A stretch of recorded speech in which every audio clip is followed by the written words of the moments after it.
இன்றைக்கு ஒட்டுமொத்த சமூகமே அறத்திற்கு புறம்பான சமூகமாக மாறிவிட்டது. இந்த சமூகத்தின் ஒரு அங்கம்தான் அரசியல்.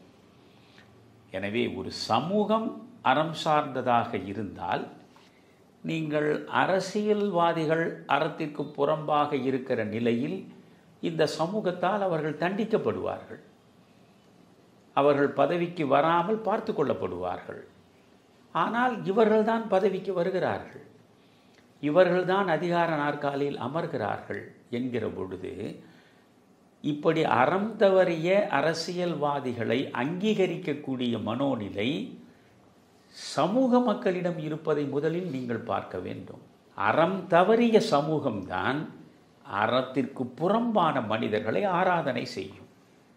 எனவே என்னுடைய வருத்தம் எல்லாம் இந்த மனிதர்களின் மிக மோசமான மலினமான தன்னலம் சார்ந்த பொதுநலத்திற்கு புறம்பான அரசியல் நடவடிக்கைகளை இந்த நாட்டில் உள்ள மக்கள் கண்கொண்டு பார்ப்பதில்லையா?